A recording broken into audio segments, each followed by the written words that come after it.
자, 미국과 북한의 최고 지도자 간 말폭탄 경쟁이 이어지면서 급기야 일촉즉발의 무력 충돌 위기로 치닫고 있습니다. 미국은 당장이라도 전투에 임할 수 있는 파이트 투나잇 이 태세를 갖췄다. 벌써 몇 년 전부터 이 얘기를 하고 있는데 네. 일단은 이 언제든지 지금 무력 공격을 할 수 있다는 거를 맥메스터가 직접 밝혔죠. 그렇습니다. 백악관 안보보좌관 맥메스터가 지금 북핵 문제를 해결할 4-5가지 시나리오를 갖고 있다. 일부는 굉장히 험악한 거다 이런 얘기를 했는데 아마 지금 미군, 주한미군을 비롯해서 미군 모두 파이트 투나잇, 전투를 언제든지 할 수 있는 전투 대비 태세를 의미하는 거거든요.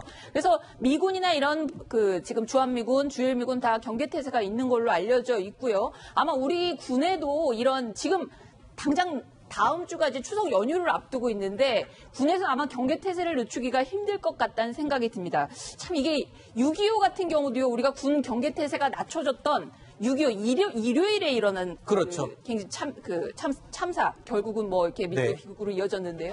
그렇기 때문에 이 추석 연휴 동안에도 미군은 경계를 늦추지 않는 그런 양상이 진행될 것 같고요. 우리 군 역시도 비슷하게 될 것 같습니다. 네. 자, 미국의 맥메스터가 언급한 북한을 제압할 수 있는 너댓 개의 시나리오. 글쎄요. 이거를 지금 벌어지고 있는 무력 시위 시나리오라고 저희는 해석을 한번 해봤는데 어떤 것들이 있는지 하나씩 예측을 해보겠습니다. 첫 번째로 B-1B 편대가 다시 한번 출격을 해서 북한의 턱밑까지 위협하는 방법. 두 번째가 또 있습니다.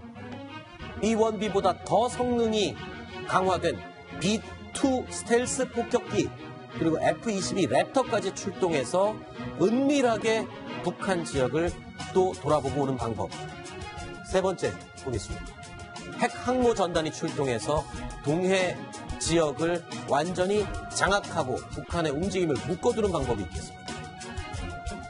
다음, 미국의 핵 추진 잠수함까지 동원해서 물 위뿐만 아니라 물 속에서의 움직임까지 모두 차단하는 방법. 다섯 번째, 가장 김정은이 두려워하는 참수작전이죠. 참수작전을 수행할 수 있는 특수부대를 투입하는 훈련을 다시 하는 그런 무력 시위가 있습니다. 자, 이런 것들 다 어떤 걸 의미할까요?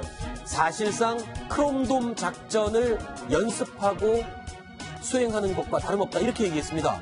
크롬돔 작전. 자, 크롬돔 작전이 먼저 뭔지 설명부터 해주시죠.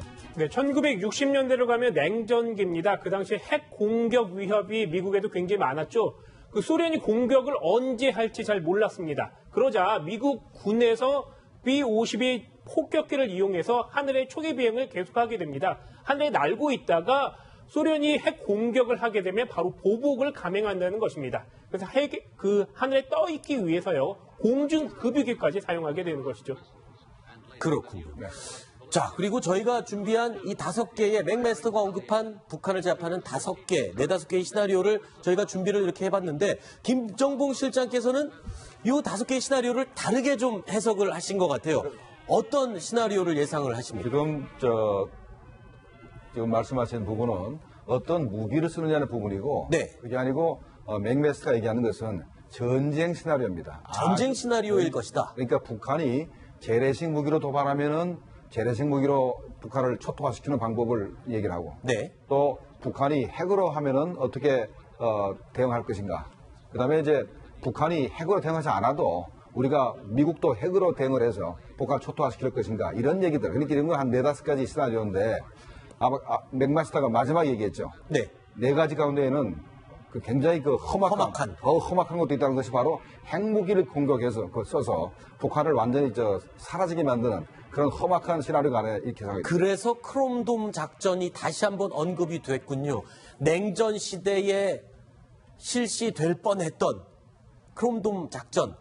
이 미국의 토마스 맥니언이 전 미국 공군 합참 차장부입니다. 미국의 언론 CNN에 나와서 이런 말을 했었죠. 김정은이 만약 한국을 공격한다면 미 공군의 크롬돔 작전이 시작될 것이고 김정은에게 남은 시간은 15분 남짓에 불과하다. 그러니까 15분 안에 북한 전 지역을 초토화시킬 수 있다. 이때는 전술 핵이 아니라 전략 핵무기가 사용되는 그런 것을 의미하는 것이군요. 그렇죠. 그러니까 벌써 크롬돔 작전의 얘기는 네. 처음부터 미국의 이 폭격기에 핵무기가 실렸다는 얘기를 그걸 기본 전제라고 하는 것이기 때문에 아하. 저건 핵전쟁이 된다고 이제 보는 것이고 왜 저런 말을 하게 되냐면 북한이 재래식 무기 가지고 도발할 가능성은 거의 없다. 네. 북한이 도발한다면 반드시 핵으로 공격할 것이기 때문에 네. 핵전쟁이 되니까 미국도 북한이 핵으로 도발하면 바로 공중에 떠 있다가 네. 바로 핵무기로 해서 북한을 쓸어버리겠다 이런 얘기입니다. 아, 그러니까 공격이 시작되면 날아가서 조준해서 쏘는 게 아니라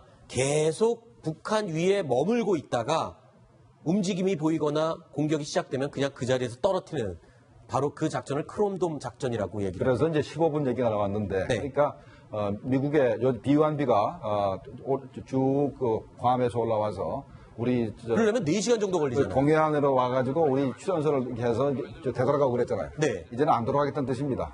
한반도 그 주변을 계속 돌고 있다가 북한이 말을 핵으로 도발하면 바로 핵무기로 북한을 이제 초토화시키겠다. 네. 이런 그 얘기가 되겠습니다. 그렇군요.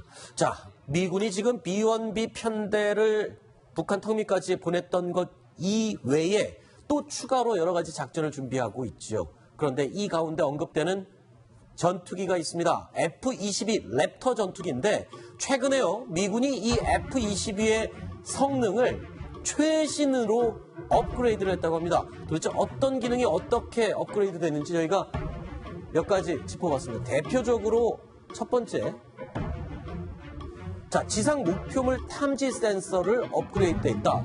이건 지금 어떤 기능을 업그레이드 한 건가요? 그러니까 지금 벌써 F-22가 제작된 거는 10년이 네. 넘었습니다. 네. 실전 배치된 거는 10년 가까이 됐고. 네. 그러니까 벌써 그 사이에 이 전자장비가 훨씬 더 발전됐기 때문에 네.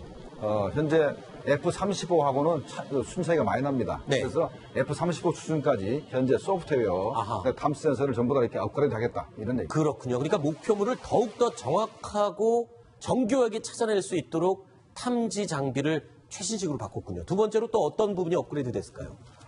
자, 장착하고 있던 미사일 AIM-120 미사일을 AIM-9X, 9X로 교체를 했다. 자, 이 미사일은 뭐 어떤 거고 이 미사일은 어떤 겁니까? 뭐가 달라지는 겁니까? 예, 다 이제 공대공 미사일인데요. 네.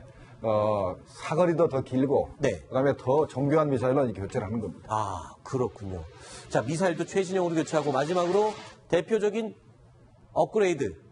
자, F-35와 소프트웨어 데이터를 공유할 수 있도록 업그레이드가 됐다. 이건 뭔가요? 그러니까 무슨 비행기 얘기가 아니고 컴퓨터 얘기 같은데. 거의 컴퓨터입니다. 그러니까 그렇군요. F-35는 과거 비행기하고 달리 네. 과거 비행기는 조종사가 어떤 무기를 쓰고 적기가 쫓아오고 그다음에 내가 무기를 쏘면은 어떻게 그게 미사일이 날아가서 적기를 맞출 것인지 전부 다 수학적으로 계산해서 네. 전투를 했는데 F-35는 그게 전부 다 한 화면에 다 뜨게 됩니다. 자동으로 계산이 돼서 뜨는군요. 자동으로 뜨기 때문에 발사 단추만 누르면 됩니까? 누르면은 알아서 미사일이 쫓아가게 되기 때문에 네. 현재 F-22는 그게 안 됐거든요. 그래서 네. F-22하고 F-35를 같은 수준으로 이렇게 해서 나중에 연합작전을 할 때는 F-22와 F-35가 정보를 완전히 공유할 수 있게 네. 하려는 게 계획입니다. 지금 F-22 랩터 전투기는 미 공군의 주력 최고의 성능을 자랑하는 전투기인데 이게 지금 모두 187대를 보유하고 있다면서요. 그러면 이게 지금 한 서너 대만 떠도 북한이 벌벌 떠는데 이게 187대가 다 뜰 일은 없겠지만 네. 엄청난 전투력을 자랑하는 그런 상황인 것 같습니다. 그리고 또 이 F-22와 함께 거론되는 비행기가 F-35입니다. 그럼 F-35는 업그레이드 안 합니까? 이유종 기자? 어떻습니까? 네, F-35는 우리 한국군이 도입하려고 하는 전투기이기도 합니다. 그렇죠. 그래서 우리가 많이 관심을 가지고 있는데 이 역시 그 업그레이드를 추진하고 있습니다. F-35가 개발된 것도 역시 10여 년이 넘었고요. 첫 비행이 2006년도입니다. 그러니까 당시 기술과 지금을 비교해 볼 때 보면 내비게이터 기술, 사격 기술 여러 가지들을 교체를 해줘야 됩니다. 또 아까 말씀드린 레이더 센서 이런 것들도 교체해줘야 되고요. 미사일 기능 역시 올려줘야 됩니다. 그래서 그 실리콘밸리에 있는 IT 전문가들까지 영입해서 이 성능 개선 작업을 하고 있다고 합니다. 그렇군요. 자, 미 국방부 모두 108대를 인수받았다고 하는데 앞으로 모두 2,300대를 구입할 예정이라고 하네요. 자, 대단한 전력이 될 것 같습니다. 그러니까 F-22는 너무 비싸니까 네. F-35는 이제 값이 좀 싸거든요. 아, 그래요? 그래서 이제 많이 구입할 수 있는 겁니다. 왜 F-35가 더 싼 겁니까? F-25는 워낙 그 고가고 네. 또 이게 값이 떨어지려면 해외 수출해야 되는데 수출을 막았기 때문에 네. 값을 떨어뜨릴 수가 없습니다. 아, 그렇군요. 그래서 F-35로 수출을 하니까 네. 값이 많이 떨어졌죠. 그렇군요. 알겠습니다. 자, 미국의 전략 무기들 이야기 나눠봤습니다.